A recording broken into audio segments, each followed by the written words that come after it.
like 2 or 3 times. I saved an incredible amount of money. How does Patrick feel about Optima? Couldn't be happier. They definitely helped me. Optima Tax Relief, the best place to call. They're the best in the business. Do what Patrick did and call Optima Tax Relief for a free consultation. Call 800-343-6460. 800-343-6460. 800-343-6460. Optima Tax Relief. Testimonial from an actual client. Some restrictions apply. For complete details, please visit OptimaTaxRelief.com. In Ormond Beach, Florida, police say they've arrested a 25-year-old man for posting threats against President Trump, Elon Musk, Israeli leader Benjamin Netanyahu, and others on social media. This is the second time that man has been arrested for online threats for posts that investigators say began back in March. President Trump's orders to eliminate the penny could put this guy flat out of business. Matt Singbush operates about 50 penny stretching machines throughout the San Francisco Bay Area. People pay 51 cents for the machine to press pictures of tourist attractions onto stretched pennies, a pocket-sized souvenir that can last a lifetime. You put 2 quarters and a penny in there. And once this little wheel over here is about to hit this thing. When the mint stops making pennies, the penny stretching business, which makes Singbush as much as $15,000 a year, will slowly fade away. Christopher Cruz, CBS News. And I'm Peter King, CBS News. The views and opinions expressed in this show are that of the show hosts, guests, and callers. They do not necessarily reflect the views and opinions of the staff and management of Wave 105 FM, Glimpses Media, or any of our partners. As we strive to provide quality, respectful, and engaging content, we welcome you to participate in the conversation. Thank you for tuning in to Wave 105 FM, the sound of Guam. Enjoy the show.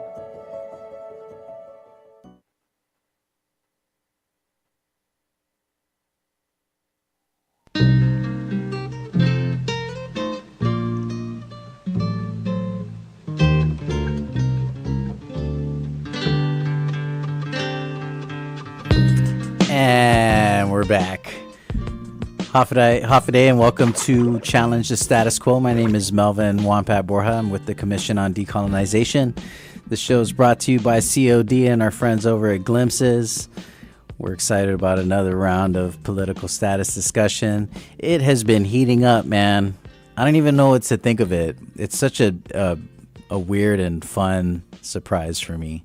Usually, you know, when we're talking political status, me and the crew are like always the crazy people in the back. Like, oh man, who let those crazies in again? But and usually, you know, we're over here like let's find creative ways to make this more interesting and make people want to talk about it. And now it's pretty awesome that people are interested and they're talking to each other about it and they're seeking us out, which is a nice change of pace. So I got to say, you know, like for better or for worse, there has been some pretty subpar reporting on decolonization and political status. You know who you are if you're out there, reporter. And this is not to all of you. You know, I like some of these guys. Some of these guys are good.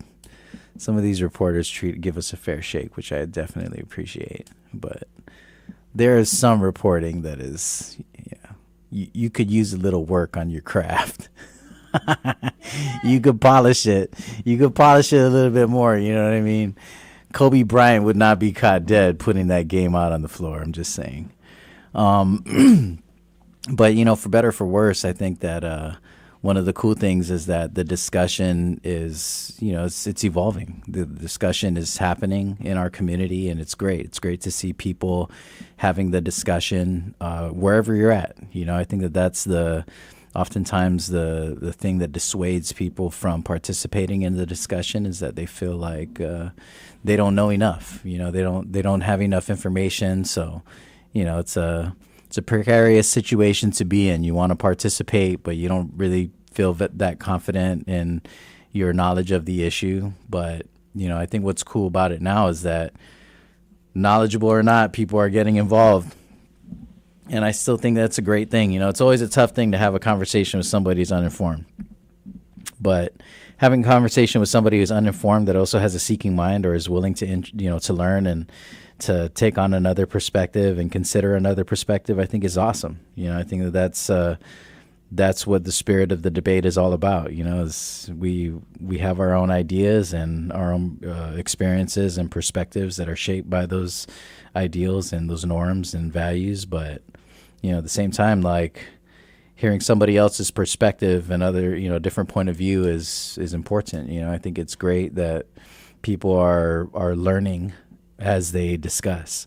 So to all of you out there who have been regularly listening to the show and who have been having these discussions with your families at the dinner table or at your fiesta, if you're the guy or the woman that ruins your family party by talking shop on politics, I commend you, my friend. I commend you. Thank you for being brave and doing the thing.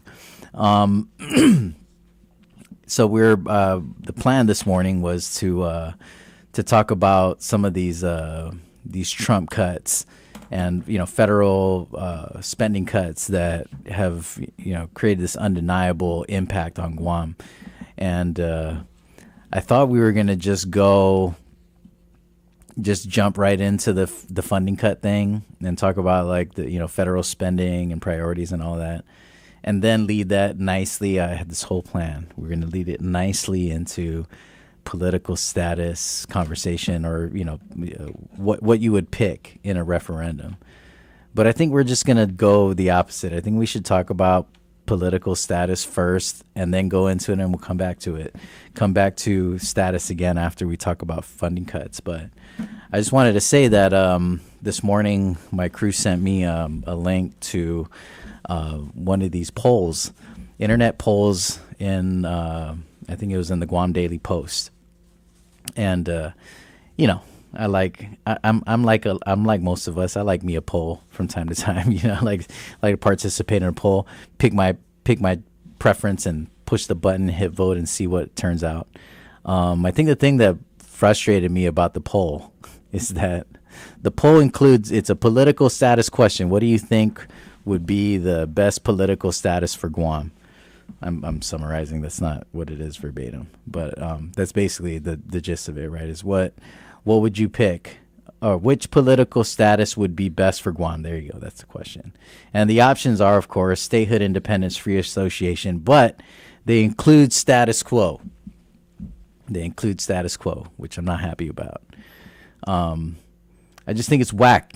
It's super whack that we're still talking about status quo. I know the show is called Challenge the Status Quo, but the whole point is that we're challenging this thing because it shouldn't be an option. I think it should be clear that that's not an option. But as of 9:59 this morning, when I last checked this, I'm just going to check it again. As of today, statehood is at 40.6%. Independence is at 10.4%, free association at 12.4%, and status quo is at 36.6% of this total voting poll. Guys, or sorry, 36.4. I just updated it. This is out of 206 voters. Out of 206 voters, 75 people still think that status quo is our best bet. Well, I got to just let my crew know that we still got a lot of work to do, guys. Got a lot of work. We got to work on some things. We still got 75 out of the 206 people thinking the status quo is our best bet. And I think that for me, that's got to be the litmus test, right? Is we got to work into a point where nobody thinks status quo is the best option. And that's the role of the Commission on Decolonization. We're not here to tell you that you should choose independence or you should choose statehood or you should choose free association. All we're here to tell you is that any one of those things is better than the status quo. And I think that's I thought that would be pretty abundantly clear. I mean, who wants to be non-self-governing in a self-governing world? And that's Guam. Guam, along with 16 other recognized non-self-governing territories. And there, of course, there are more. There are more territories that have yet to attain a full measure of self-government that are not recognized by the United Nations. But, for Guam to have this recognition, since the inception of this committee on decolonization, I think, says a lot. You know, it's it's clear that Guam lacks the level of self-government, the level of autonomy, sovereignty to be considered anything other than a colony. And I mean, who wants to be a possession? I think that that's the strength of the argument, right? Is that self-government is a universal concept. You know, I mean, nations throughout history have fought wars to be able to make decisions for themselves, for better or for worse. And I think that that's the thing that, personally, I feel like that's what strengthens any argument about status quo. Is status quo is something that we're relatively familiar with. You know, we've seen it. We know how to maneuver around it. Even this discussion around federal funding cuts, right? Everybody was kind of hitting the panic button when President Trump was like, "Oh, we're going to cut, X, Y, and Z, and we'll be letting you know. We're working on some things. We're doing some things. We'll let you know which one of you is getting fired or not." And so, like everywhere else in the United States, people in Guam started to get a little nervous. But then you started to hear a bunch of this rhetoric from a lot of leaders, including our representative in Congress, who was like, "Oh, don't worry, this is going to be fine." I wrote like 400 letters so that we're not affected by the funding cuts. I don't know where the 400 letters went, guys. I don't know. I'm just using the information off of this what was reported in the media. But there's this is nothing new.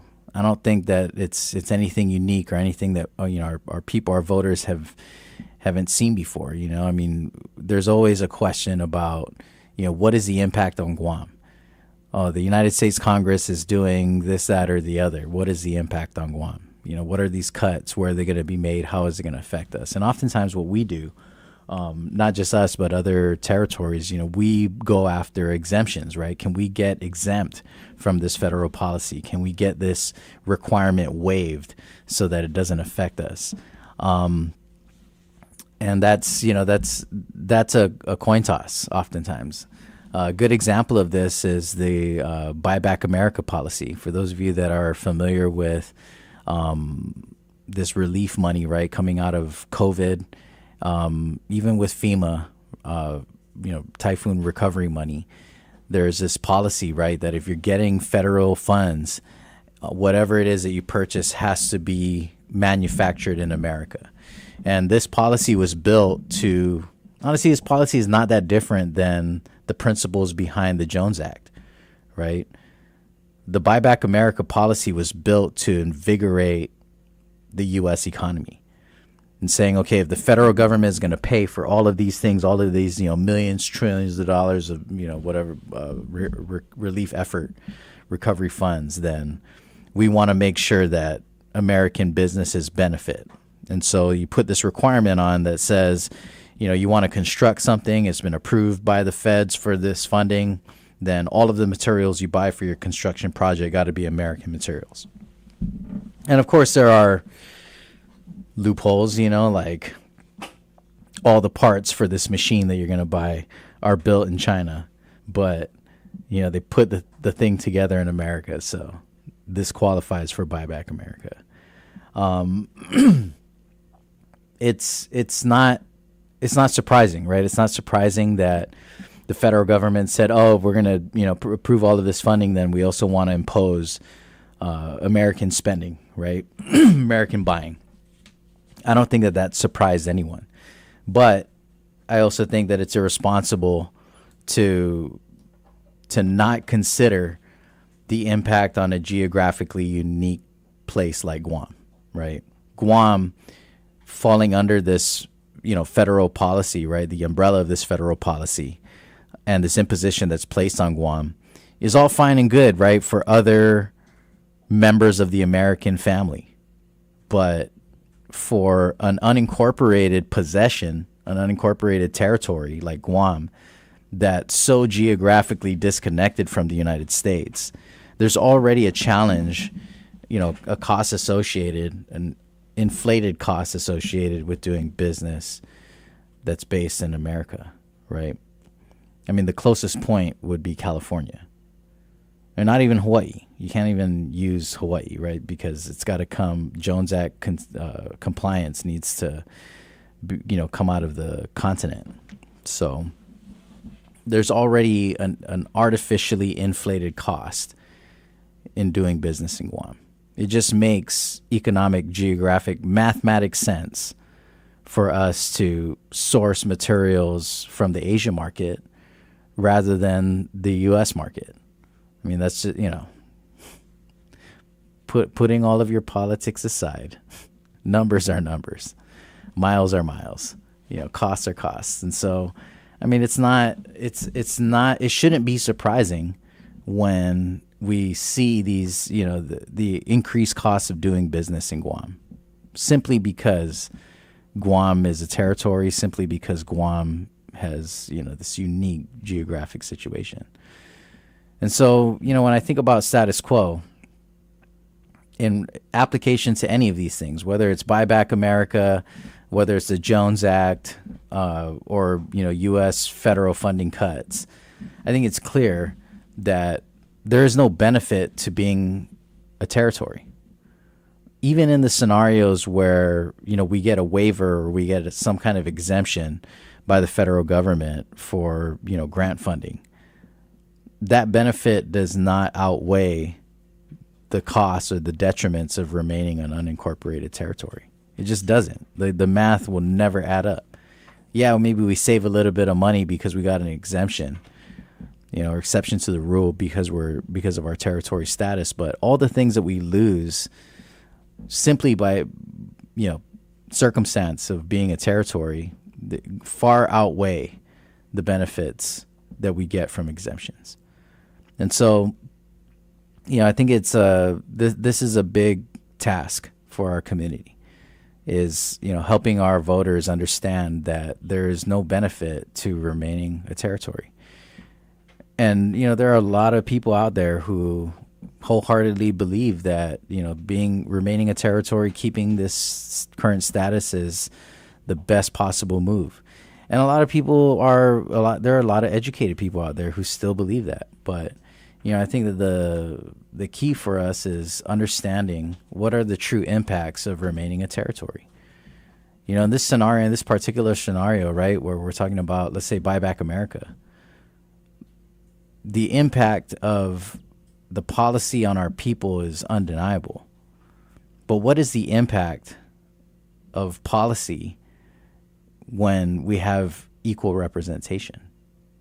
Or if we have another mechanism to ensure that that our values, our priorities are in the front, and that are being, that our focus remains that priority.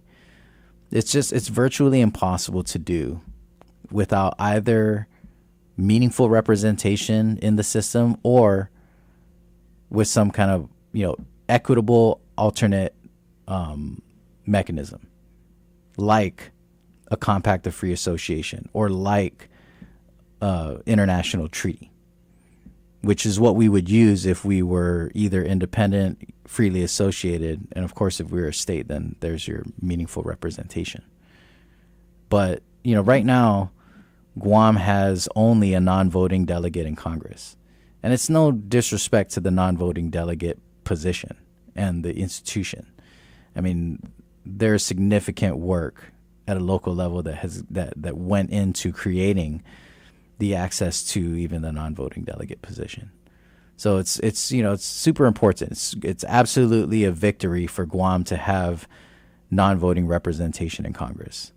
But it should have never, at no point should we ever have taken that victory and said, okay, we're good now.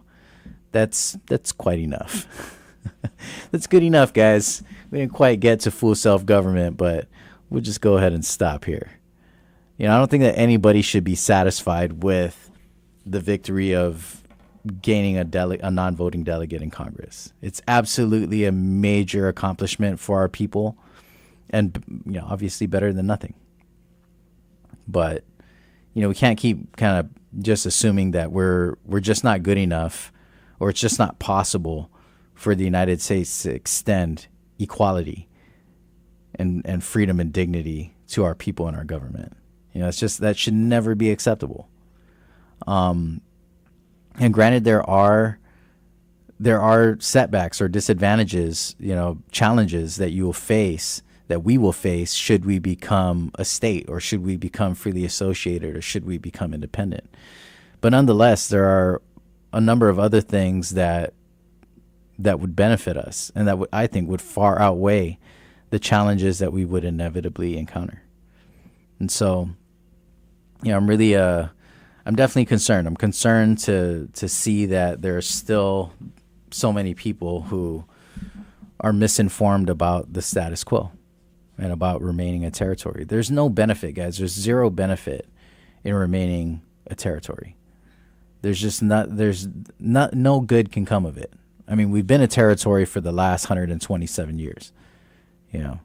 I would argue that we've made significant improvements to our current status as a territory. We're much, much more capable. We exercise and enjoy a much higher level of self-government today than we did back at the signing of the Organic Act in 1950.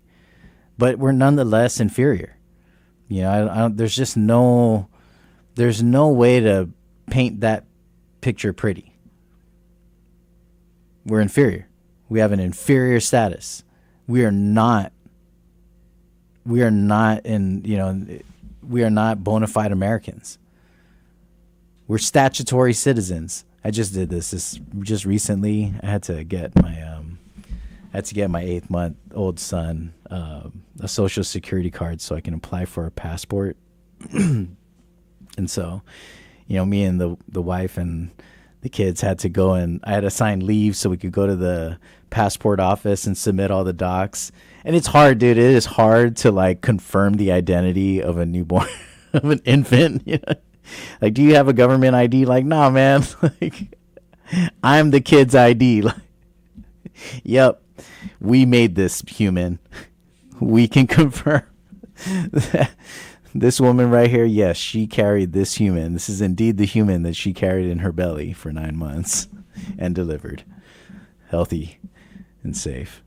But it's difficult to get all of your documents in order so that you can confirm the identity of a child and then turn around and get a social security card. You can't get a passport unless you have an SS card. And so I remember having my laugh when we're waiting on this thing to come in the mail. And then my mother-in-law saw it in the mail, and she's like, "Hey, I think your boy's SS card came in." And I looked at my son, and I was like, "Congratulations, little man. You're now an official statutory citizen." I make that differentiation very clear.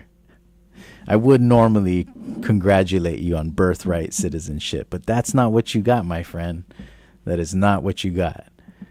And most of us, I think, kind of we miss that, or we maybe we deliberately ignore it. I don't know, but I think that a lot of people need to understand that is an important distinction between the status that you have as a U.S. citizen being born in Guam versus the status of a citizen being born in the United States. And granted, yes, I think it's also fair to say that, no, I don't think that President Trump is serious about revoking citizenship. That would be a nightmare. To revoke citizenship for people on Guam or in any of the territories that got citizenship through a similar mechanism like an Organic Act. Yeah, that would be a media fiasco. But nonetheless, it is possible. And I think that's the thing that people just need to accept, you know what I mean, is that it is a real thing.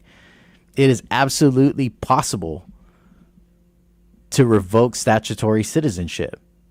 Yes, it is unlikely and probably never going to ever happen. But it is possible, which is different, okay? Different than birthright citizenship. You can't revoke birthright citizenship. It's a birthright. You know what I mean? Like, all you had to do is be born. And there you go. You got it. But the people of Guam didn't become citizens in the same manner as citizens from a member of the union, right? Like the state of California, or the state of Texas. It's a totally different thing, right? The people on Guam are citizens by statute, by Organic Act. The Organic Act is what created the mechanism for citizenship. The same Organic Act that is used to legally discriminate against the full protection of the United States Constitution. I mean, I can't be the only one who's kind of looking at the glaring hypocrisy here. Like, are we citizens or are we not citizens? There shouldn't be such thing as a half citizen or like a partial citizen. You're like mostly American citizen. you're majority American citizen. I'm gonna start saying that. I'm gonna start saying that on my like immigration form when they say like nationality. I'm gonna be like, I am 2/3 Tomoru native and 1/3 statutory U.S. citizen, not by choice. I mean, it's okay. I get it. I'm totally being petty. I am. I admit I'm being petty. But man, where do we draw the line? Like, where do we stand on business, as the kids say? At what point do we stand on business? At what point do we just say, like, enough is enough? Like, no. This is way too far. You can only operate under my good intentions for so long. And I think that it's important. I mean, I can't help it. I think it's absolutely important that we stand on these principles. I mean, these are the principles that the whole country is founded on, guys. I'm not yes, I'm being a little bit petty, but this is not justified. I feel like this is a valid point. It's still a valid point. Petty or not, it's a valid point. There's not supposed to be like a tiered system for citizenship. You know what I mean? Like, if there is, then just say it. Just say we have first class, second class, third class U.S. citizens, and this is where everybody falls in. Okay. Oh man, I'm going down the slippery slope here. Tiered U.S. citizenship. It's a thing. It's a real thing. If you fall in a certain tax bracket, you're tier 1. You are elite Wonpat member. Yep, you're in the. You get to go in the citizens luxury lounge. Yep, that's like the Ivy League schools and all of that. Yeah. Have you ever watched Black Mirror? Yes. It sounds exactly like that episode where the credit score, they really take it seriously. Oh yeah, totally. The credits, that's exactly what it could be. I mean, exactly what you're explaining. Oh, you have this tier? Yeah. You get to enjoy this. Yeah, you can only live in this area with this many credits. You don't have the proper credits to live in Agana Heights. Nope. You're only allowed in a certain area in Agana Heights. Oh. Did that strike a nerve? I mean, if you're offended, it's probably because it's true. It is. I mean, let's just be real about it. The gentrification of Guam is legitimate. And you can see it like within the village. You can see the property lines, man. It's a real thing. But I think that's I think that's an important distinction to make.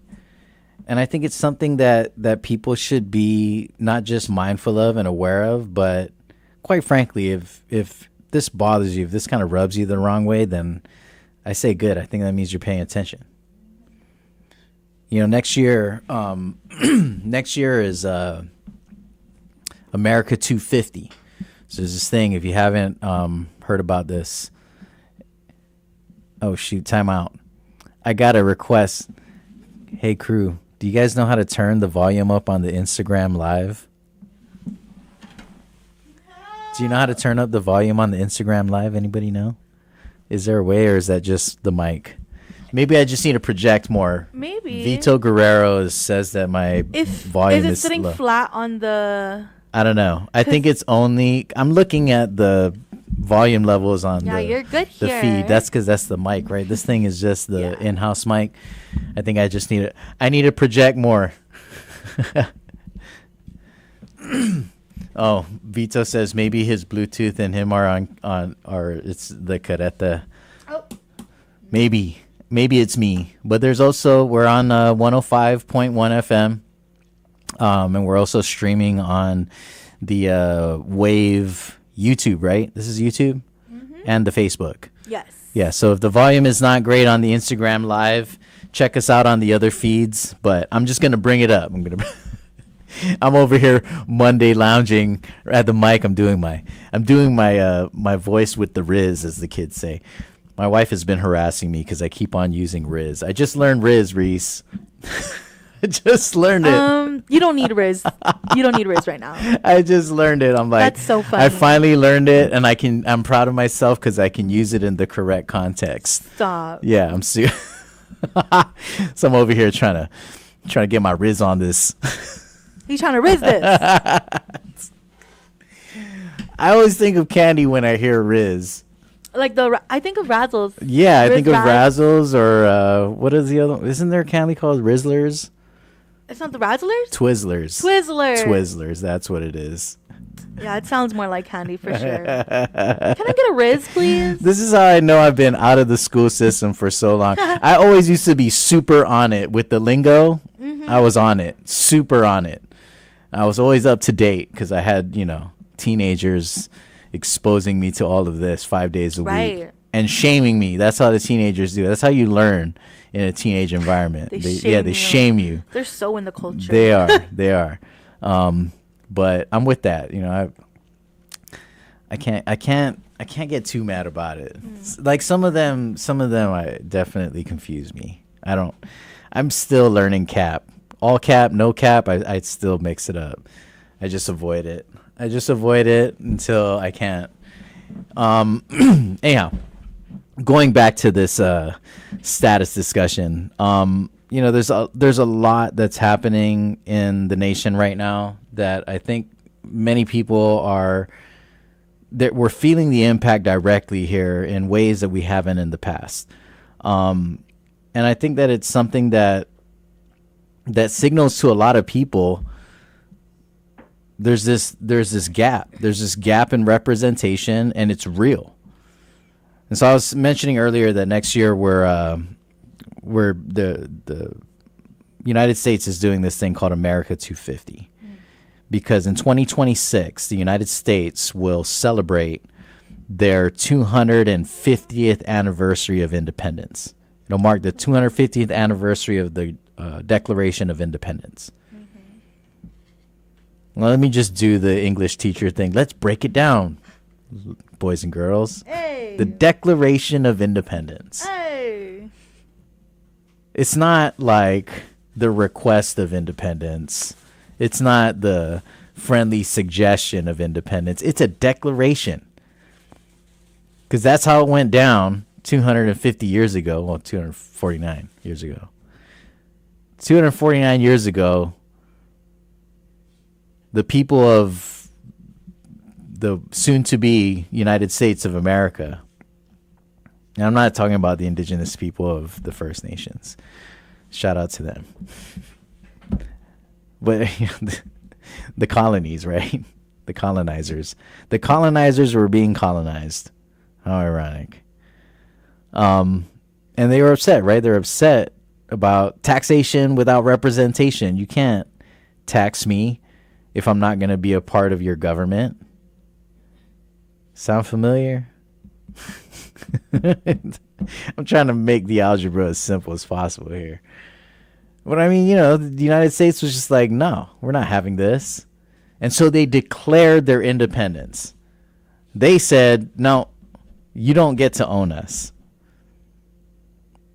And they fought a war, declared their independence, and created this country called the United States of America. And so next year we're going to celebrate this. Like, we've all been put on notice. Like, Congress did this thing. It's like, all right, every state is going to have an America 250 committee. And everywhere during, next year, all these different jurisdictions are going to, commemorate this historic occasion. And that includes Guam, U.S. Virgin Islands, American Samoa, Puerto Rico, even the Sinai. And it's just crazy because the 5 of us are still operating under the promise that we're going to be delivered these values, that we're going to be treated with fairness and equity and dignity. Oh, man, it's rough. Super rough. And so, obviously I think it's problematic. But I think that it's important that we discuss these things, we analyze these things, we take a critical lens to it. People often say that when the people of Guam are harping about their decolonization and self-determination, that we're somehow like ungrateful. We're ungrateful or anti-American, or that's so unpatriotic, and we serve in the military, don't be disrespectful. I think that's the real offense.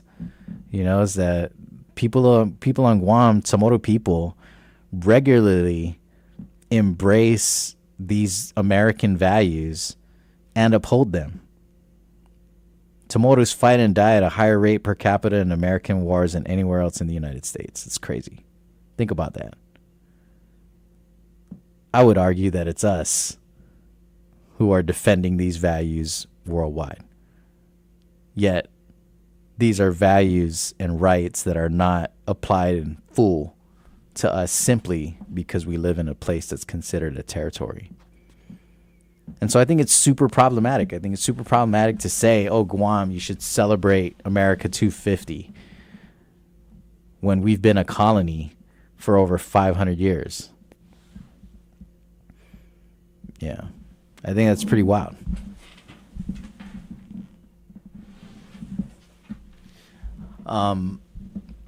We've been a colony of the United States for the last 127 years.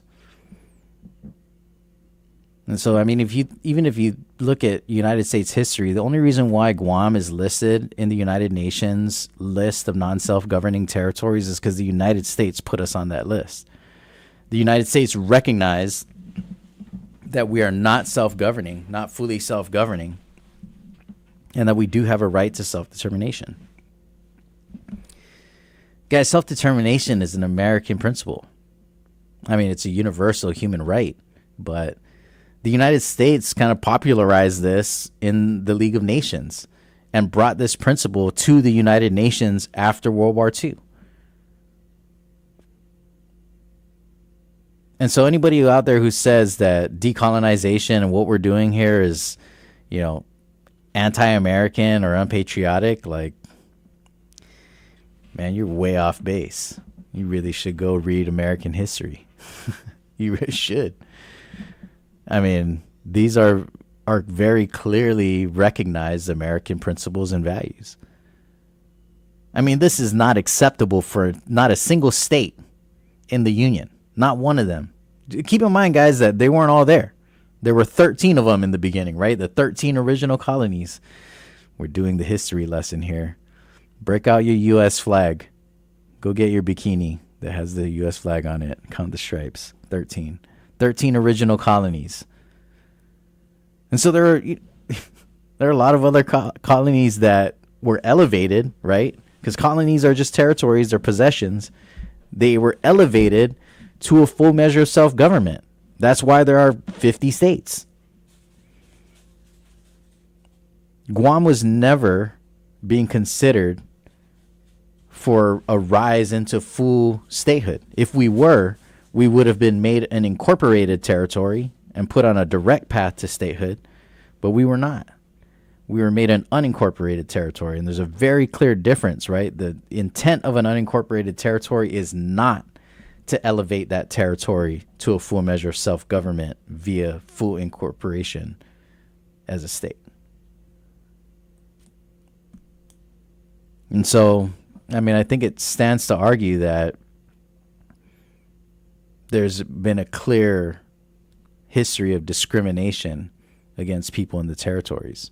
Guam, American Samoa, U.S. Virgin Islands, CNMI. Did I say Puerto Rico? I miss Puerto Rico. Did I? I always say Puerto Rico. Puerto Rico. If I didn't say it, Bad Bunny did. You know, I've heard like 3 different conversations Bad Bunny brought up in like a different context. And I love it. I'm not gonna lie, guys. I'm not a huge Bad Bunny fan, but I hear that Bad Bunny is like subversively political. Like he throws in these random things about, you know, the inequity of life in Puerto Rico for the native people and about the, you know, some of the political challenges that they face. I'm just telling you what I saw on the social medias. I don't really know this for sure because I don't speak no hablo español, lo siento.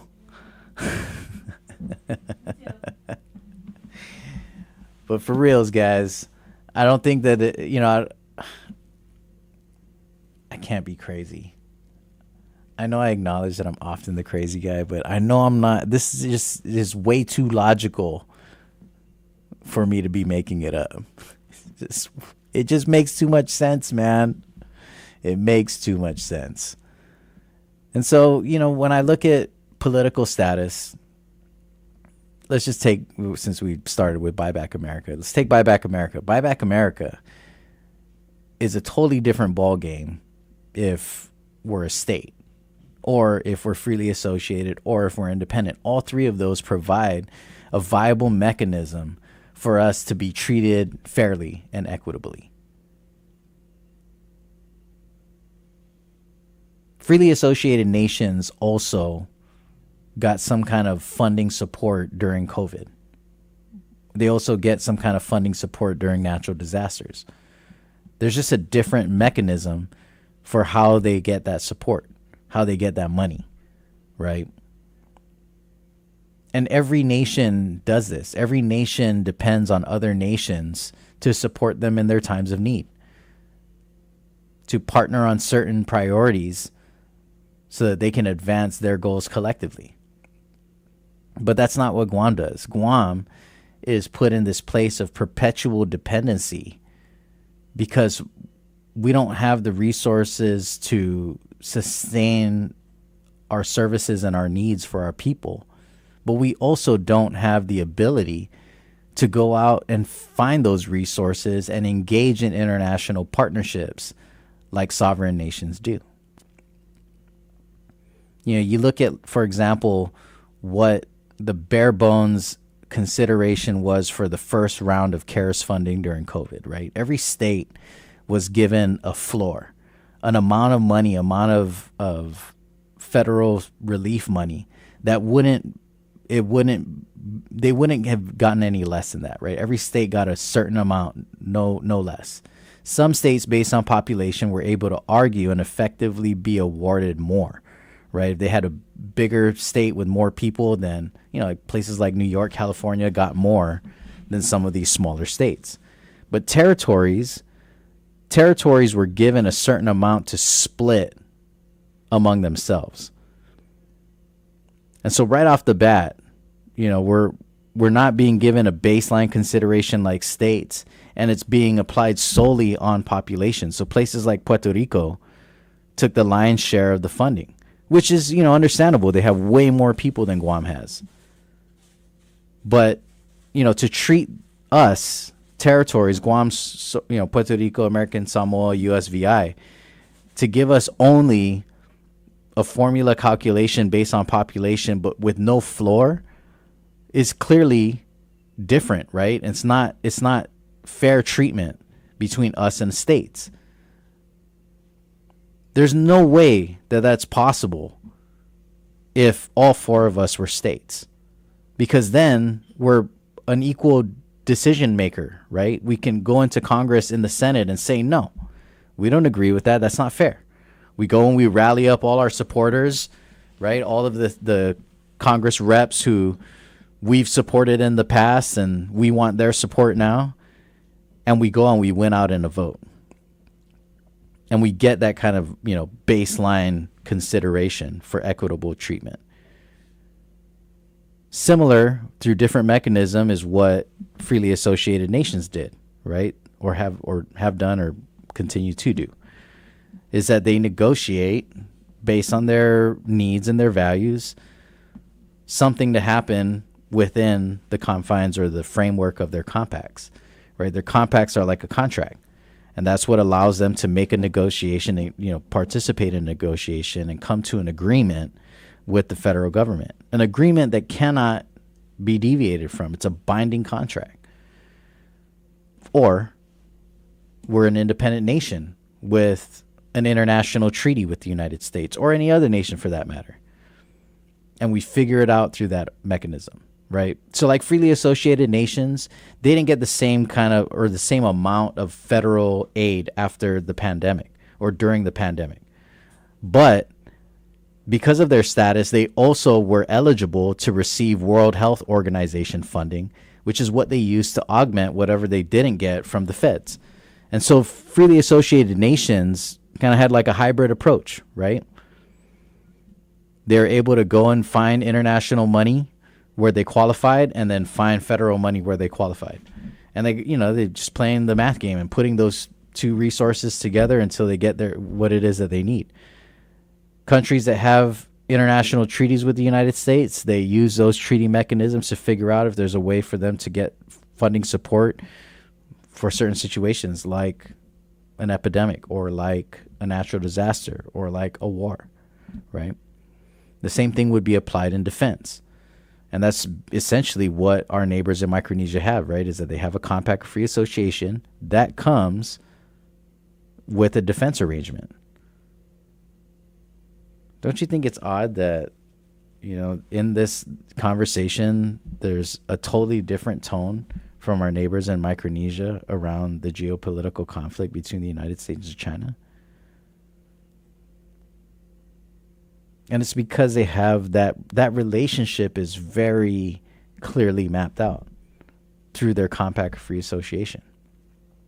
There are clear terms on what the military is and is not allowed to do in their islands, what they are owed and guaranteed based on that relationship, that partnership between their local government and the U.S. federal government.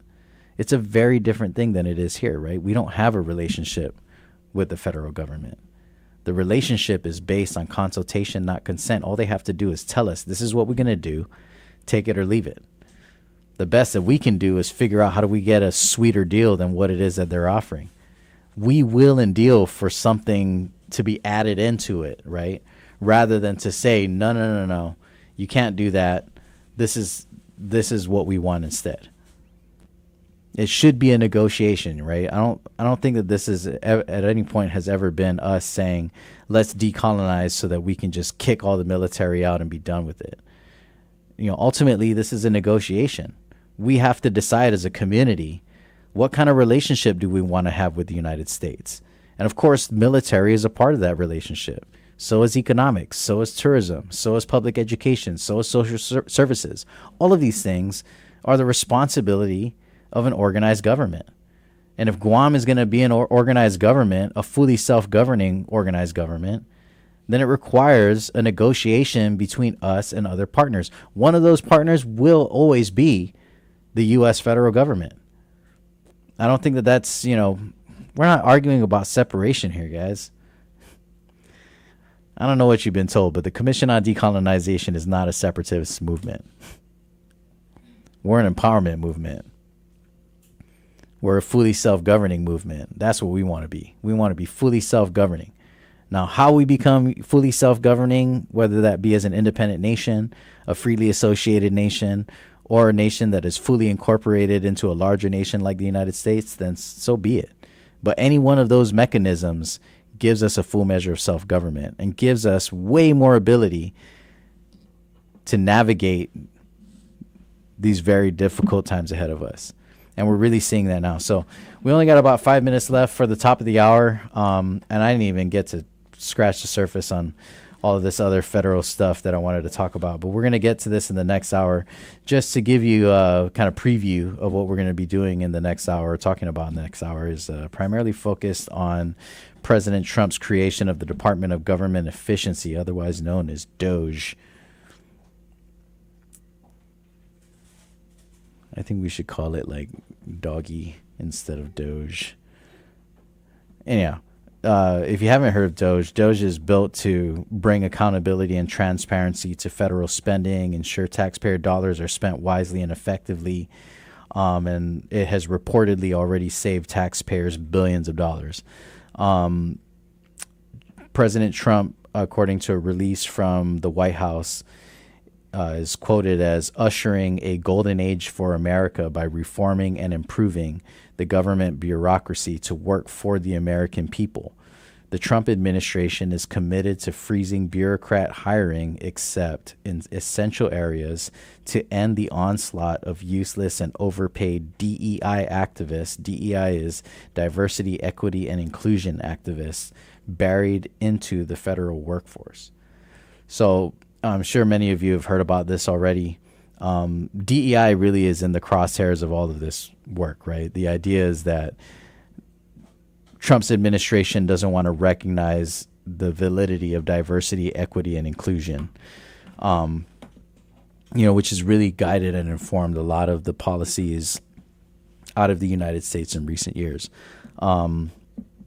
This in particular is of significance to communities like Guam, communities that serve indigenous people and diverse populations, and for obvious reasons, right?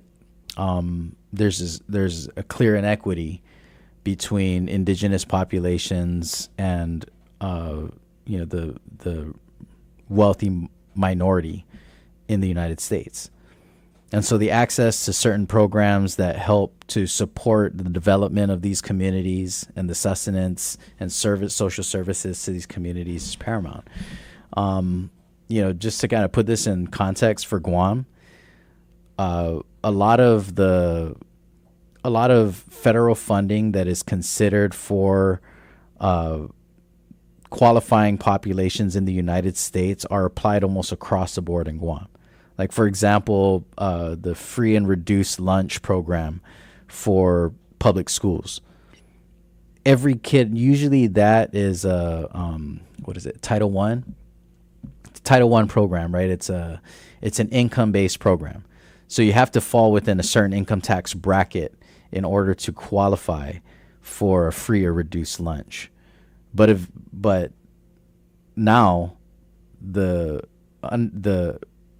understanding or the application of this to Guam is such that every student who is in a public school on Guam is qualified, meets the qualifications for free and reduced lunch. And that's because most people on Guam live below the poverty line. Regardless of how much you make, most people on Guam live below a certain level of income that is considered living in poverty. And so, a lot of that there's a lot of other factors that play into that, right? It's clear that the cost of living in Guam is significantly higher than it is for most places in the United States. And a lot of that is not of our own making. There are clear things at play here, like the Jones Act and like our access to healthcare and travel that, make survival here very difficult. So we're going to dig into this a little bit deeper in the next hour, but we are at the top of the hour and we need to take a quick commercial break. You are tuned in to Challenge the Status Quo. My name is Melvin. I'll be back in the next hour. You're listening to Wave 105.1 FM, and we will be right back. KGUM FM, Denido. The talk of Guam is Wave 105 FM. This is CBS News on the Hour, sponsored by O'Reilly Auto Parts. I'm Matt Piper. Protests in Los Angeles have again turned violent. There have been days of them over President Trump's immigration enforcement operations conducted in the area. This went in just 3 minutes from a peaceful protest to all of a sudden It went really bad, really fast. Pete Demetrio of our Los Angeles affiliate KNX got hit with pepper spray. Now, the convoy got inside here, and it just went sideways real fast. Someone throwing large water bottles and throwing cans of soda at the guardsmen. At this point, guess what? You've got pepper spray, pepper balls coming out on pepper spray. Flashbangs are also going, and we have people throwing fireworks at people. This all comes hours after National Guard troops arrived in downtown Los Angeles by the order of Trump, and a defense official tells CBS News several hundred active duty Marines have received prepare to deploy orders in case they are needed. Speaker of the House Mike Johnson on ABC. We have to be prepared to do what is necessary, and I think the notice that might happen might have the deterrent effect. A plane carrying as many as 20 people has crashed in central Tennessee. It happened in Coffee County at a regional airport. Police say there are some minor injuries, but no fatalities. Highway Patrol video shows damage to the plane's tail, which appears to have broken off along with other parts of the aircraft.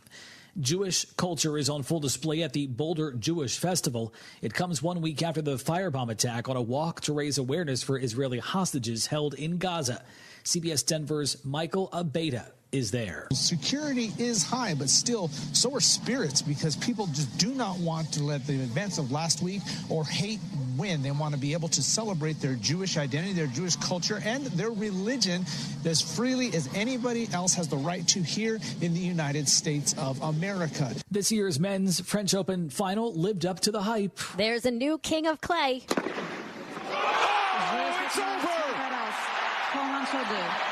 Carlos Alcaraz reigns in Roland Garros. The call courtesy of TNT Sports. Carlos Alcaraz won his second straight French Open titles after dropping the first two sets. The 22-year-old Spaniard battled back, saving 3 championship points to defeat world number 1 Jannik Sinner in an epic 5-set thriller, a match that lasted 5 hours, 29 minutes. The dramatic victory marks the 5th Grand Slam title for Alcaraz. Erica Herskowitz for CBS News. And yesterday, American Coco Gauff won the women's title at just 21 years old. 2 people were killed by falling trees as a line of severe storms pushed through the South this weekend. 1 in Georgia, 1 in Mississippi. This is CBS News. Think O'Reilly Auto Parts for all your car care needs. Get the parts and service you need fast from the professional parts people at O'Reilly Auto Parts. Hey, it's Mike Rohn. If I have a choice, I like to do business with companies that actually stand for something. That's why I switched from Verizon to Pure Talk. No offense to Verizon, I'm sure they stand for something. I just don't know what it is. Pure Talk, on the other hand, is a veteran-owned company that supports our military in a big way, and I appreciate that. Yeah, I also appreciate unlimited talk and text and plenty of data for half the cost of the big guys, and I do like being on America's most dependable 5G network for just $20 a month, but what I really appreciate is no contract, no cancellation fees, and Pure Talk's commitment to handle all their customer service in this country. I saw it for myself. I went to Georgia, I got a tour of their headquarters, I met their CEO, and I talked to the same customer service folks that you'll talk to when you dial pound 250 and say keyword micro. Switch today and save 50% off your first month when you dial pound 250 and say keyword micro. Pure Talk, a wireless company that actually stands for something.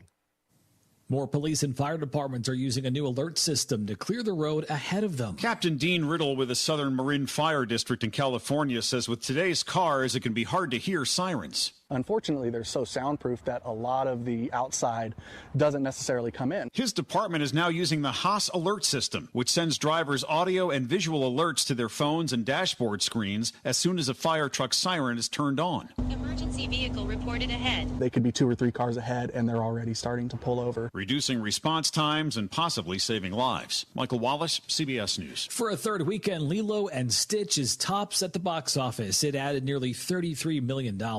Second place went to the John Wick spinoff Ballerina, which came in slightly under expectations with $25 million despite good reviews.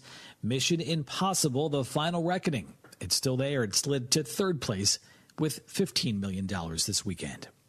Matt Piper, CBS News. the report cards your home needs to ace. I'm Greg McBride with the Bankrate.com Personal Finance Minute. School kids have report cards, you have a personal credit score to maintain, and your home also has a variety of reports and grades that it needs to do well on. As a homeowner, there are several key ones you need to understand, starting with a clue report. It's a record of every insurance claim filed on your home in the last 7 years, and it could make selling your house a little more challenging if there have been persistent problems. The next is the walk score, which indicates how walkable your neighborhood is. That's important because surveys show that a majority of younger homebuyers prefer communities where they can get out and walk. And one more score to pay attention to is the flood insurance rating. The risk of flooding where you live can affect whether you can get insurance or even a mortgage. Flooding is not covered by standard home insurance, so if you live in a high-risk area, you will need a separate flood insurance policy. For more on this, visit Bankrate.com. I'm Greg McBride. I'm Larry Magid with the Connect Safely report. The Family Online Safety Institute just released its 2025 online safety survey, and the findings are revealing. There's some good news. 89% of kids say that they feel comfortable turning to their parents if something online makes them feel unsafe. And 83% of parents agree that their child talks with them openly about what happens online. Less than half of parents use parental controls on devices like phones, tablets, and laptops, even though those who do report lower screen time and greater peace of mind. And over 60% of the kids surveyed use generative AI, often for homework or creative projects. Yet only half of parents and kids believe that AI will make them safer online. The full survey at connectsafely.org/radio. With the Connect Safely report, I'm Larry Magid for CBS News. The views and opinions expressed in this show are that of the show hosts, guests, and callers. They do not believe necessarily that AI reflect the will views make and them opinions. safer online. The full survey at connectsafely.org/radio. With the Connect Safely report. The views and opinions expressed in this show are that of the show hosts, guests, and callers. They do not necessarily reflect the views and opinions of the staff and management of Wave 105 FM, Glimpses Media, or any of our partners. As we strive to provide quality, respectful, and engaging content, we welcome you to participate in the conversation. Thank you for tuning in to Wave 105 FM, the sound of Guam. Enjoy the show.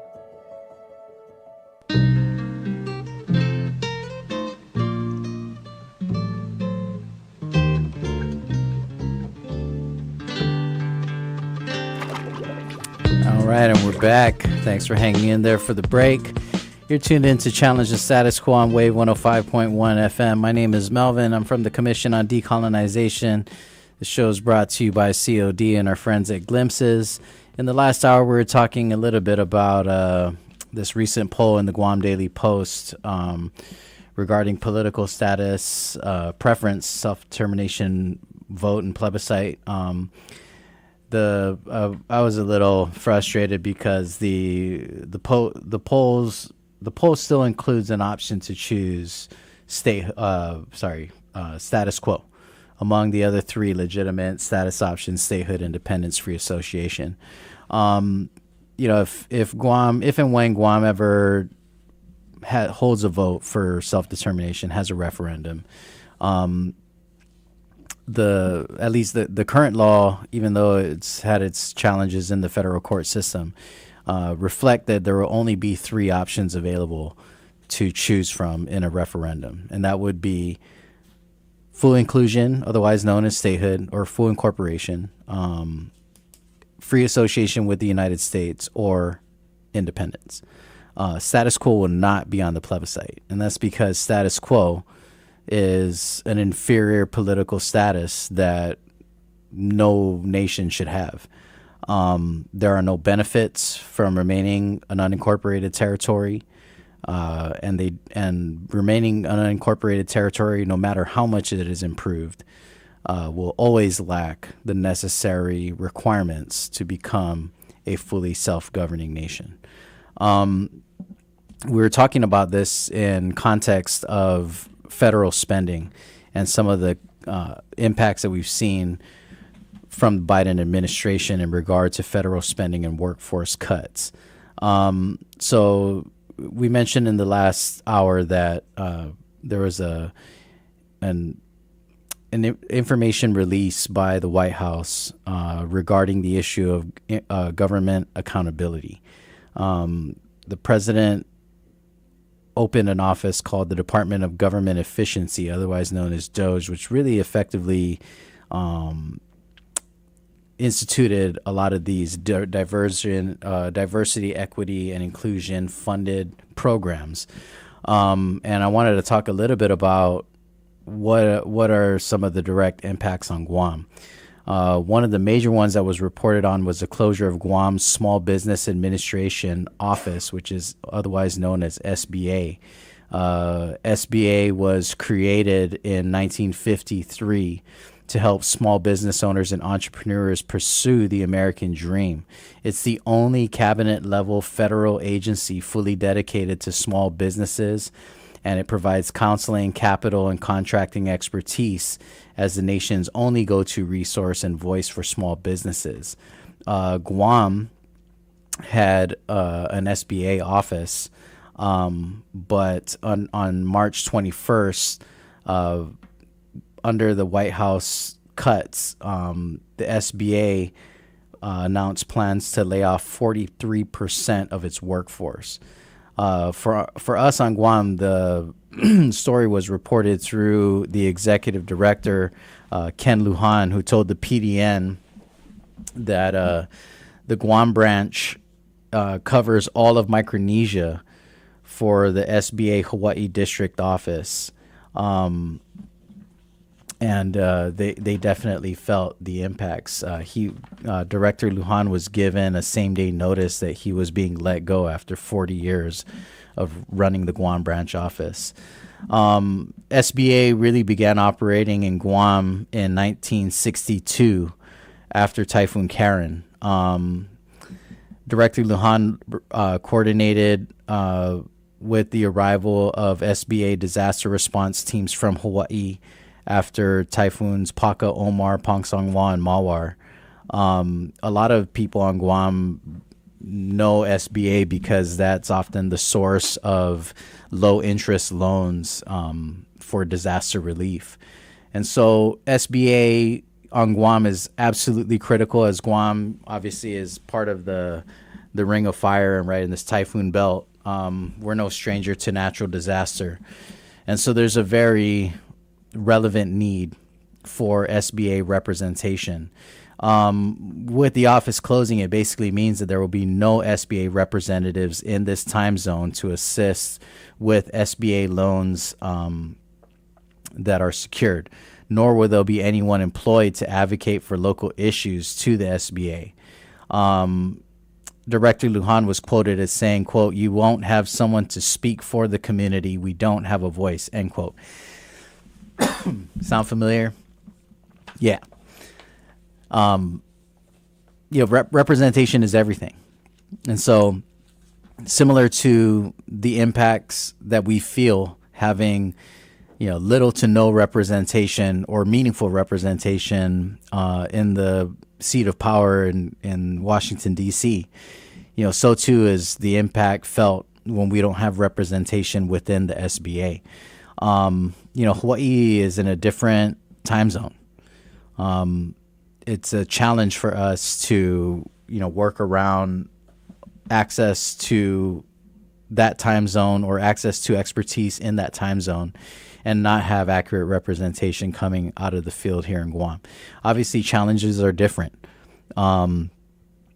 Just recently during Typhoon Mawar, a lot of people were not able to win out on FEMA claims and for public assistance. But where they benefited from greatly, a lot of people, was the ability to win out on SBA loans. SBA loans are low interest loans. A lot of people utilize SBA loans to rebuild their homes after a disaster. The access and qualification for those loans is a lot less stringent than other bank-driven loans or financial institution loans. And so, being able to have representation at the local level and being able to avail of those types of governmental support systems is critical, especially for people in a territory where the cost of living is already artificially inflated. Moving on to some other issues in the humanities field, there's a potential closure of Guam Humanities, or the Guam Humanities Council. This was founded in 1991 by a dedicated group of citizens from Guam. Humanities Guam is a federally recognized nonprofit affiliated with the National Endowment for Humanities. Guam and the CNMI Humanities Councils were threatened with closure after the announcement of these funding cuts. So Humanities Guam and the other 55 state and jurisdictional humanities councils were officially notified on April 2nd that all active grants had been canceled effective proactively to April 1st. So the abrupt cut of these funds directed by DOGE, the Department of Government Efficiency, included the complete rescission of 5-year general operating support grants and other program-specific awards. In the local news or local media, Guam Humanities Executive Director C.J. Achoko was quoted as saying that, quote, "The cuts to the National Endowment for the Humanities are a major loss to Guam and the wider region." She focused on the history of the Humanities Council in providing content that is relevant to Guam's history, sharing stories, and engaging the community in meaningful dialogues. She says, quote, "Without this support, critical initiatives like preserving Tomotu language, exploring Guam's complex history, and fostering public conversations about our future will be at risk. These cuts don't just impact institutions, they impact our ability to tell and preserve the stories that matter to our island," end quote. Guam Humanities said that it depends on NEH support to operate vital programs, and that they include family literacy projects, youth engagement, elder storytelling, educator workshops, cultural preservation initiatives, and regional partnerships that amplify Tomotu and Micronesian perspectives. Thankfully, the Guam Humanities and other humanities-based organizations were given some support from the Mellon Foundation that stepped up with $15 million of emergency funding to state humanities councils nationwide in response to these Trump cuts. There's been some other local efforts. Republican Senator Shelley Calvo has proposed legislation that that hopes to explore creative solutions and partnerships to bridge the funding gap. She was quoted as saying that, quote, "The recession of NEH funding is a devastating blow to our island's cultural and educational programming. While our government is committed to preserving and celebrating our unique history, language, and traditions, we are currently facing severe budgetary constraints that limit our ability to fill this funding gap," end quote.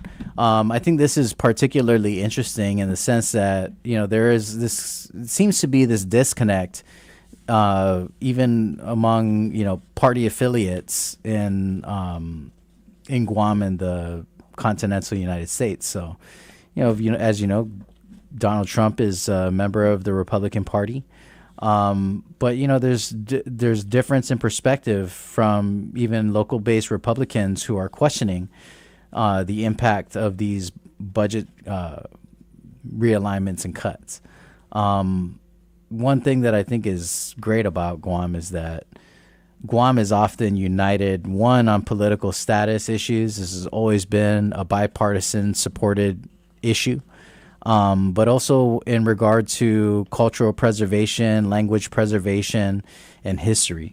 Even though we have, mirror two-party system, right? The Democrat and Republican Party systems, oftentimes Democrats are described as the liberals and Republicans described as conservatives. But on Guam, even our conservative Republican Party has always held the line on cultural preservation, the value of sustaining, maintaining a vibrant Chamorro identity and culture here on the island. And this is, I think, an important aspect, right? All of the research around tourism revitalization points to the need of creating a genuine cultural-based experience. And so, the role that our culture plays in our society is paramount. It's not just about, Mes Chamorro and having fiestas and wearing your mestiza once every year. It's, this is a part of our identity and a part of our core values as a community. Chamorro values are critical to the way that we govern our society. Those should always inform our policies, even in a local, organized, modern system of government. And we've seen that. We've seen how our policymakers, use these values, these cultural values and understandings in order to inform the policies that they create. And I would argue that, the Guam government of Guam policy perspective has always been culturally informed, has always been, guided by these very important cultural values that, that really defend our way of life. Inafat Malik is not just about making things good. Inafat Malik is a system of reciprocity. It's about making things right. I mean, I always thought that was a beautiful element of Chamorro society, right? And how we stood on business when it came to our values, right? Especially around Inafat Malik. The Gumat Uli Tau, right, which is commonly known as like the men's warrior house. Gumat Uli Tau are also utilized to ensure that we are upholding these values of Inafat Malik, right? When there was a conflict between clans or between villages, we use the Gumat Uli Tau as the place where we would conduct our conflict resolution, right? We would literally sit there with each other and we would talk. Like that was our way, right? We would talk. We would solve our conflict by having a dialogue. And, like most Pacific cultures, we didn't use majority vote to resolve our problems. We use consensus. And we're going to sit here and we're going to resolve this thing. We're going to work this thing until everybody gets Inafat Malik, right? Until everybody feels like the situation has been made right. And it's not easy. And it's not fast. But it's important. And this is the way that we've always done it. And I think it's a beautiful thing when you see that we insist that we maintain these cultural values and norms even in our modern society. And I really believe that that's why you see these very unique policies coming out of the government of Guam. That's the value of being self-governing. We know that we support, yes, there are Democrats and there are Republicans. And yes, they stand on these national values of the party. But you can't just say, DEI is only a Democrat thing. And Republicans, they don't support that. There are a lot of Republicans on Guam who are questioning the cutting of DEI-funded programs because they have a direct impact on our ability to preserve our language, to preserve our culture, to preserve our history, Like, where does all of this fund, what is the fate of all of these projects if we're not making a commitment as a government? And this is why I think that self-government is so important, because no matter how we do it, right, whether we say, okay, we want to be a state, there's a mechanism for states to address their local driven initiatives. There's a mechanism to allow for states to do things that are contrary to the federal government. There are mechanisms for that same type of action through a freely associated arrangement and through an independent arrangement. There are no mechanisms for those things. as an unincorporated territory. They only look like exceptions, and it's done on a case-by-case basis. And we do this every single year. Every single cycle of U.S. politics, we're over here trying to pivot and figure out another way. Like, okay, how do we still maintain these efforts and these institutions?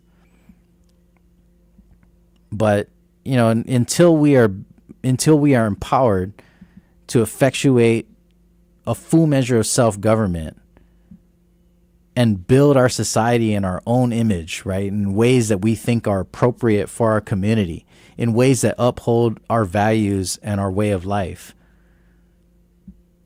we'll always be trying to make, fit the square peg in the round hole. This cookie cutter approach of saying, oh, well, this is what's working in, Nevada, or this is what's working in Oregon or Washington or California, and this should just work just fine here in Guam. It's been proven that that's ineffective and it's inaccurate. And even at a state level, states are realizing that we can't just have a cookie cutter approach from state to state to state. Every state has its own set of challenges and situations that need to be dealt with at a local level. And so if that can be true for states, that can be true for freely associated nations and also for independent nations, then it stands to bear arguing that we need the application of an equitable political status, a fully self-governing political status, no matter what that may be. I think that for me, political status is pick your poison. Pick the thing that you feel like you can really buy into. And every one of them has a different path to get to a certain end. And I think that that's just something that we have to reckon with, right? That if we want to be self-governing, then we got to act self-governing. And it's definitely not an easy thing to do, but it's a necessary thing. Moving on to some of the other impacts of federal funding cuts. One of the big ones that was in the news quite a bit was DOE. So the loss of federal funding to DOE was massive. And granted, just to be fair, right, a lot of the funding that was threatened to be lost by DOE was a byproduct of spending or spending practices or spending efficiency. In a KOAM article, was this just today? Is today the 6th? No, today's the 9th. On June 6th, KOM reported that the Guam delegate presses education secretary on Guam school crisis funding shortfalls and infrastructure needs. The article reported that Congressman James Moylan raised urgent concerns before U.S. Secretary of Education Linda McMahon during a House Committee on Education and the Workforce hearing. Moylan questioned how the Trump administration plans to invest in American students in outlying areas where federal roles and responsibilities differ from those in the states. This line of questioning comes as the Department of Education faces a mounting financial crisis. Moylan also expressed to McMahon on the shortage of special education specialists, the need for infrastructure investment, and improving academic competitiveness. An estimated $26 million is needed to complete the refurbishment projects at GW High School and FB Leongoro Middle School. In addition, tens of millions are still owed to contractors and 92 vendor contractors related to the American Rescue Plan funds. The U.S. Department of Education has also recently denied GDOE's latest request to extend the liquidation period for its ARP funds. This is a tough one. There are obviously impacts that we experience, both positive and negative, that change significantly because of our status. For better or for worse. Congressman Moylan was quoted during the hearing as saying, quote, As you are aware, Guam often struggles with the needed infrastructure upgrades. Our storms and the cost of getting materials to the island are tremendous. Especially with our public schools, it is very costly. So how does the administration plan to address critical issues like these, ensuring that we can make our educational institutions in the outlying areas world-class like all American institutions should be? McMahon responded by saying, quote, I really do look forward to our meeting. I think I can address better things better by sitting down and having a better understanding of your issues, end quote. There's also the issue of spending the liquidation period of the spending. Basically, there's the challenge was that there's monies awarded to Guam Department of Education that were not fully executed, right? Not fully spent. Gov Guam spending efficiency is always going to be a challenge. And that's just a necessary evil in any kind of government regulated spending of public funding. Guam has its own procurement law that is really a mirror system of United States procurement law. The reason why Gov Guam spending is so slow is because you have to account for where every penny is going. There has to be a system, a procedure in order to ensure fairness and competition. So, like, for example, let's say that a government agency wants to buy a computer, and the computer has a cost range of $10,000 to $15,000 computers, right? This stock of computers they want to buy. What they do is they say, okay, we're going to put out a request for a quote, an RFQ. So they put out a request for quote to all of these different vendors that do business on Guam.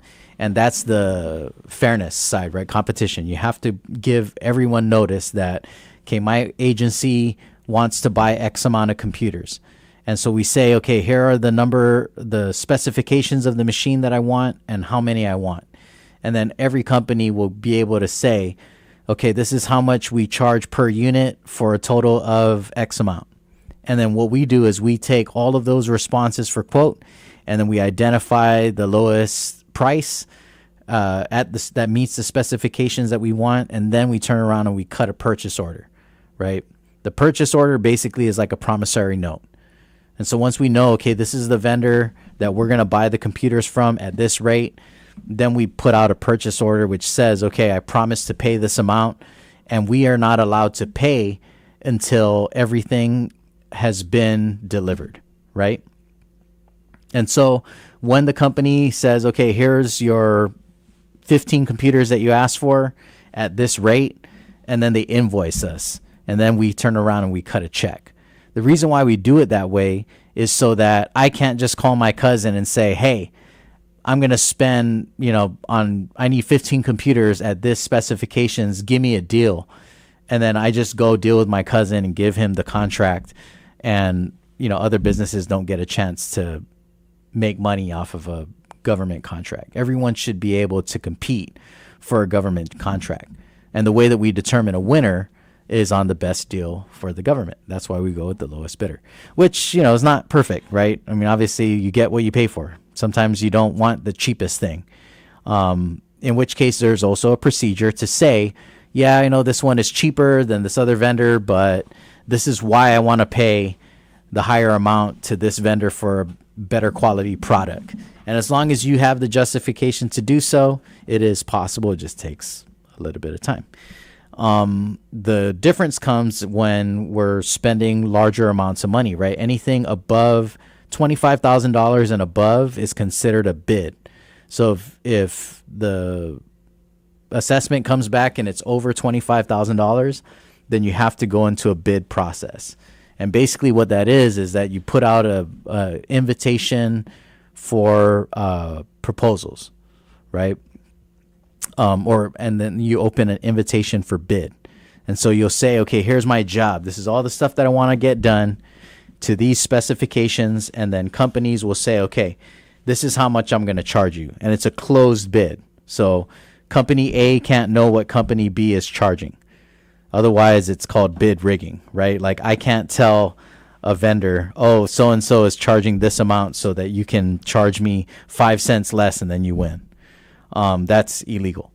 And it's because every company has a right to compete based on the quality of their service and the cost to the department. Now, once all of that goes through, and it's a public process, right? Everybody's allowed to go in and kind of make their offer, right, and have a fair shake at it. All of these things kind of factor into the way that we do business as a government. Now, we follow an identical system that is being used in the United States. And it's not to say that we would abandon the values of fairness, transparency, accountability. But I also think that there has to be a way that we can be more efficient, right? Like, just give you an example. I also work double duty at the Department of Chamorro Affairs. At one point, we had an aircon issue at the museum. The museum uses these really big chiller units. They're the things that, it's kind of like a humongous version of your compressor of your aircon at your house. And it pumps, that's the thing that makes the air cold, and then it pumps it through like a air handling system and then moves that cold air through the building so that your whole space is cool. The chillers started having problems, and it was super frustrating because money was not the issue. The museum had money to repair the unit or replace the unit. But there's this very complex and robust system in order to purchase something that expensive. And it's understandable, right? You don't want to just trust Melvin with the $1 million. Just be like, here's $1 million on good faith, Melvin. Go get me something. Give me a receipt. That's not how it works, right? So, we had to go through the process, which was tough because it was an emergency situation, right? The artifacts in the museum need to be temperature controlled. That's how we ensure that there's no pests or mold, that infects them or infests the collection area and damages the irreplaceable artifacts. And so we went to DOA, GSA, and we got approval for emergency procurement, which basically allows us a faster, more streamlined process to purchase something. The problem is that we couldn't get emergency procurement to run like temporary repair on that unit, just to outright hire a tech and say, hey man, you know how to fix this thing? This is how much I can spend on it. Do your best. Instead, what we got emergency procurement authorization to either put split units in the museum or to buy temporary, like those portable AC units. Neither of those things work. Like if you have a split unit at your house, that in order to put a split unit in, you have to drill a hole through the wall to put a pipe through and connect your inside unit to your outside unit. Just imagine the Guam Museum with like 37 compressors like mounted on the wall. Like that's how many you'd need, maybe more. Like the amount of compressors I would have had to put all around the facility was just ridiculous. And there's no way that we were going to do that. We weren't going to drill that many holes in the walls. It just didn't make sense. But that's all that we could get for emergency procurement, right? Now, this is the point I'm trying to make here is that our systems are built around this idea of upholding values, right? And those values and those policies are built in a place that is far, far, far away from here, that don't consider the type of challenges that we have in this part of the world. I would argue that there's great access to equipment, supplies, expertise, technology in the Asian market that is not only sufficient, but more cost effective for us to meet our needs here in Guam. But it's crazy how much things cost to get from Asia to Guam because you have to remain compliant with things like the Jones Act, which is just an artificial inflation of cost. You're just artificially making things more expensive in order to protect American jobs, in order to keep business going to American shipping companies, which is just, it's a travesty. It's an injustice and it shouldn't be allowed to continue. But that's our reality. And that's just what we have to deal with. We, unfortunately, just accept that this is just what it is. This is just the deal. In the PDN article from the 6th, it was reported that the federal government is allowing GDOE more time to spend $9.1 million. So the federal government agreed that they will allow more time to spend this $9.1 million in expired grant funding. On March 31st, our DOE submitted a request to the U.S. DOE to spend the money from fiscal year 2022 coming from the consolidated grant funding. The deadline passed, and so we were supposed to just outright lose this money. This is part of the challenge, right? Is that like a lot of this money could have been used for contractors or contracted service that is clearly critical for Guam DOE. But we're also we have to be diligent and acknowledge that there's an impact on our ability to do business that's artificially being imposed on us because of the United States national defense priorities, right? There's this massive military realignment that we're in the thick of right now.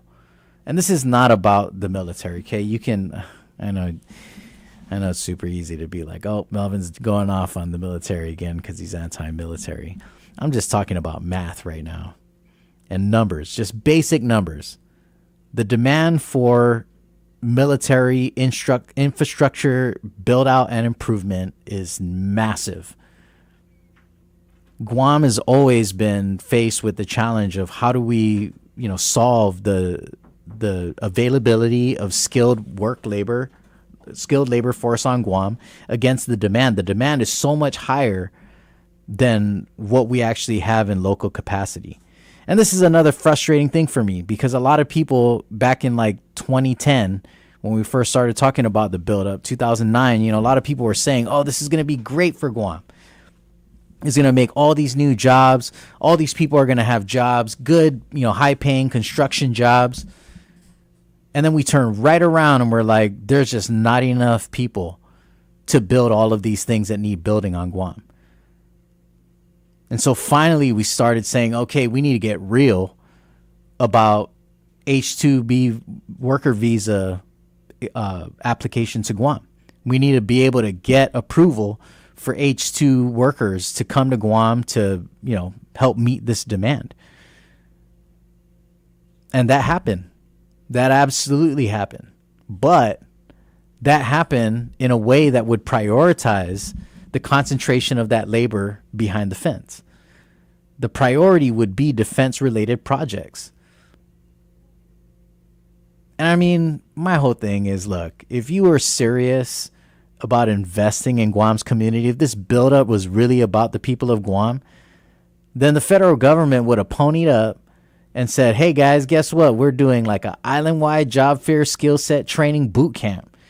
And we're going to train and certify all of you skilled laborers or would-be skilled laborers so that we can genuinely invest in Guam's workforce.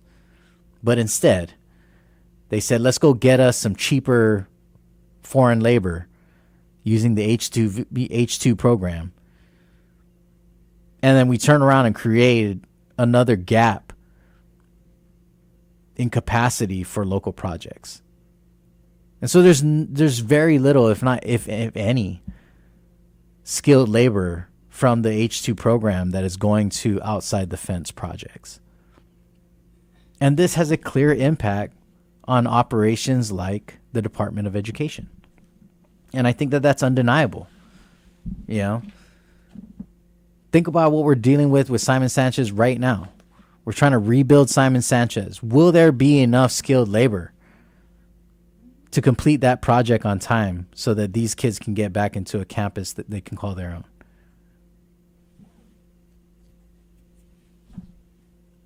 I mean, there's just not enough hands on deck here. And there's no consideration. And my whole thing is, look, man, if all of these things are necessary to protect national security interests that the DOD has here in Guam, then there's a cost to doing business. There's a cost to doing business. You can't just come here and say, we're going to prioritize all of our projects and put all of you guys' projects on the back burner and then turn right around and tell us that you're a good neighbor. No. I disagree. And I think that that's, it's that classic moment. Put your money where your mouth is, man. Is this real or is it not? And what does this look like? How different is this if we were encountering this issue as an independent nation with a viable international treaty? If we were encountering this issue as a nation that is freely associated with a compact to back it up? If we were encountering this issue with 2 votes in the Senate and at least a vote or 1 vote in Congress and electoral college votes, what does it look like? All of those mechanisms provide us a fighting chance. And granted, none of them come with any kind of guarantee. None of them. And this status does. This current status does come with a guarantee. Guarantee that you just gotta kind of take what you can get.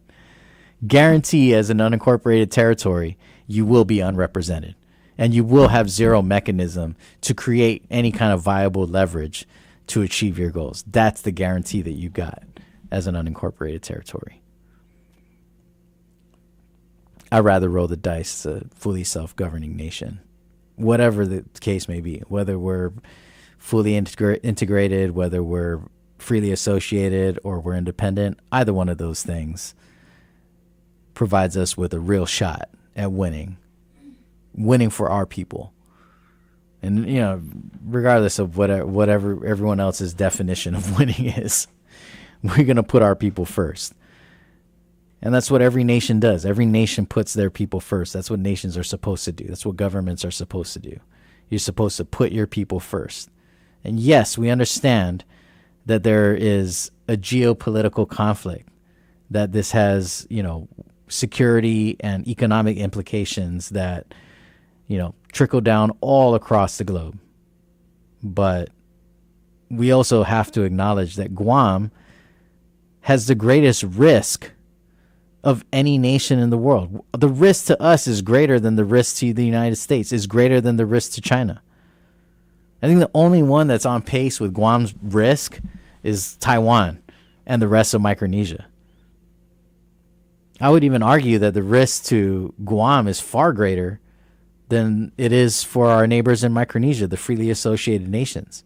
At least they have negotiating power. At least they have international diplomacy opportunities as members of the United Nations. Palau sits on the Security Council, guys, at the United Nations. Yeah. Who would have thought, right? That tiny little nation in Micronesia, Palau, Republic of Palau, is going to have a voting seat in the UN Security Council. Tell me again how these small Pacific nations can't work at a larger stage, on a global stage, with global partners. I call Bukaka. Just call it like I see it, man. It's some, there's gaps in this information. This argument got hella holes. There are a number of other viable impacts to Guam. One of the big ones was to Department of Agriculture. Well, let's just talk about GovGuam overall. There was a article reported in the PDN on the 14th that said that nearly 800 GovGuam jobs could be impacted by Trump's proposed 2026 budget. The proposed fiscal 2026 budget called for $163 billion in cuts to federal spending. The positions and salaries total more than $27 million, And the Appropriations Committee Chairman, Senator Chris Duenas, said, quote, Gov Guam cannot shoulder this level of personnel with local monies. The federal government needs to step up, and Congressman Moylan is our only voice in that room. He needs to make it count, end quote. You know, I can't agree more. I can't agree more that our congressman is our best bet at weathering this storm. But again, how disempowering is it when your best bet, your only voice, doesn't have a vote? What kind of voice do you have when your voice doesn't have a vote? Everybody else's voice got a vote attached to it. Got multiple votes in some cases. And got votes in the upper house and the Senate. So don't forget, when you pass in the lower house in Congress, House of Representatives, you got to elevate to the Senate, right? And by policy, by law, by right, every member of the union has a minimum of 2 senatorial representatives in the upper house. No matter how big or small your state is, nobody has more, nobody has less. And I know that's the argument. A lot of people argue that too. Like, oh, you guys who think Guam will be a state, you're drinking the Kool-Aid. They'll never give 2 votes in the Senate to an island that has only 170 some odd people. My argument to that is that's their problem. It is. It's their problem. It's the federal government's problem. If you don't want us to become a state, your only other option is free association or independence. And then you got to deal with us in a different way, which I say is fine by me, personally. I don't really care how they got to deal with us. What I care about is, do we have what it takes to say this is what time it is on Guam? Are we sovereign within our borders as a state within the Union? Are we sovereign within our borders as a nation that has a compact of free association? Are we sovereign within our borders as an independent nation that has relationships with other nations all around the world, which may or may not include the United States? And that would be entirely up to us. But, you know, no matter what, I think that Guam is inextricably tied to the United States. It's just the only question is, what is that relationship going to look like in the future? What does that relationship look like in 10 years, 30 years, 50 years, 100 years?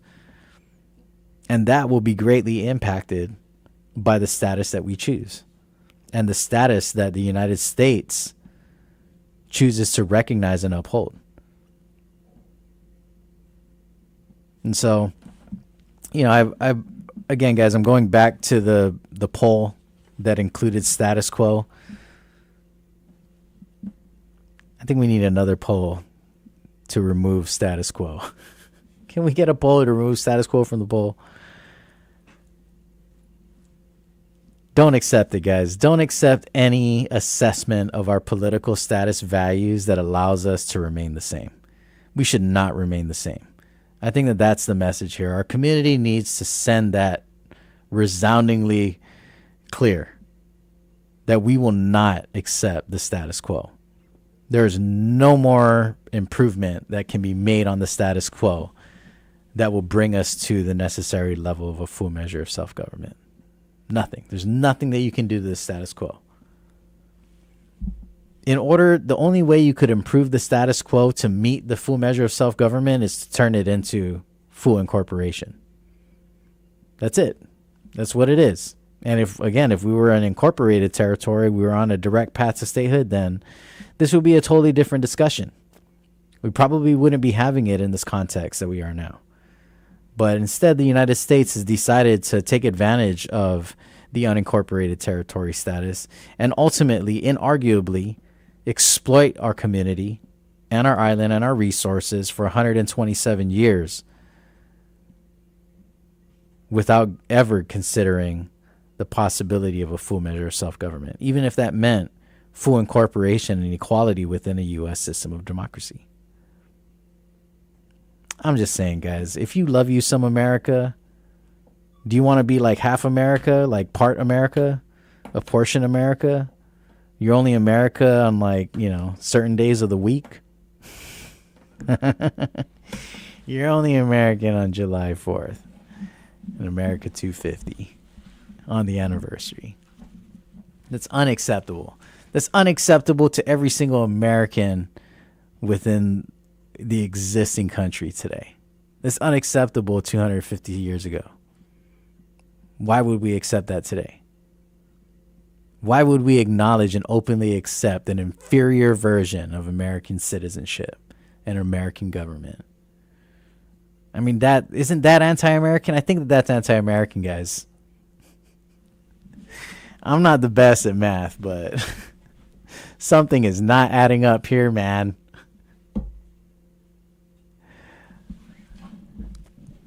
Sometimes the more sense that I make on the show, the more confused I get.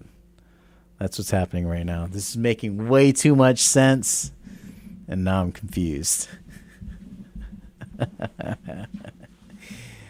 Oh, man. But on a funny note, the director of Doge is now on the outs with President Trump, which I personally find hilarious.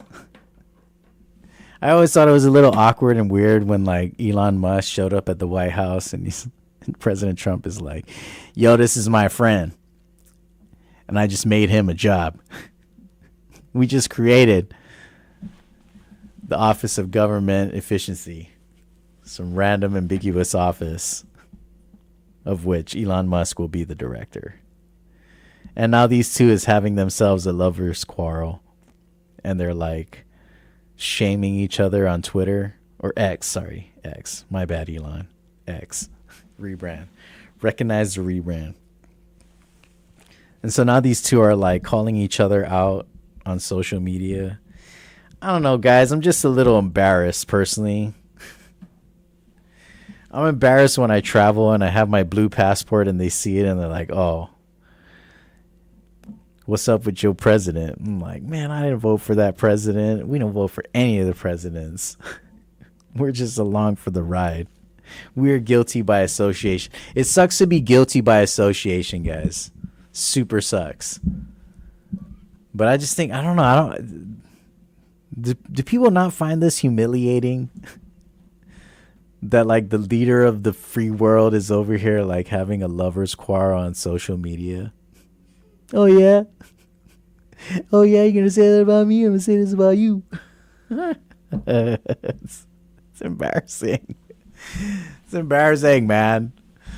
I thought you're supposed to be like the ambassador on a world stage and stuff. I don't get it. I don't get it. But I think it's especially funny when, like, you know, it's one thing to, like, cut somebody off and be like, you're on the outs. You're no longer a friend of the Trump administration. But when that person has more money than, like, you and your whole administration and your whole goon squad, like, it changes a lot. You know what I mean? Elon Musk don't care if you're not going to give him the electric car energy credit. That's chump change. That's chump change to Elon Musk. He even said on Twitter or on X that something about how President Trump will be president for another 3.5 years. But he said, but I'll be around for another 40. Oh! And I'm like, damn, way to flex your net worth, bro. Everyone keeps saying the girlies are fighting. They are. The girls are fighting. I saw this hilarious meme that had like these two going back and forth, and somebody said, "This is like Kendrick versus Drake for Republicans," and then somebody responded, "It's more like Drake versus Drake." Stop! Not the double Drake. I was like, oh my god, dude. It's like Canada Drake versus transplant Atlanta Drake. They're both super cringy. They both got questionable accusations lingering in the backdrop. And they're both people that make you feel uncomfortable about having your any of the women in your family unprotected around these predators. Oh my gosh, dude. It's terrible. It's terrible. I'm just wondering why, like, you know, where's like the We're them good old boys that are like, you're embarrassing my great nation. Where are those guys at? I mean, I wouldn't have picked the weird orange guy or the other weird pale guy. Both like super rich with questionable business practices. I wouldn't have picked those guys to be my rep. I mean, that's just me. That's just me, man. Anyhow, that is my cue because we are at the top of the hour, and I could do this thing all day for real, for really real. But you're going to have to wait until next Monday. So we'll be back next week, Monday, 10 to noon, same bad time, same bad channel. We look forward to seeing you there. Thanks for tuning in to everyone who's out there in Radio Land and our Instagram live feed and the YouTube streaming for Wave. We look forward to engaging you in the discussion. Thanks for tuning in to Challenge the Status Quo on Wave 105.1 FM. My name is Melvin, and I'll see you next week. Have a great one, everyone. Adios. KGUM FM. Dendo. The talk of Guam is Wave 105 FM.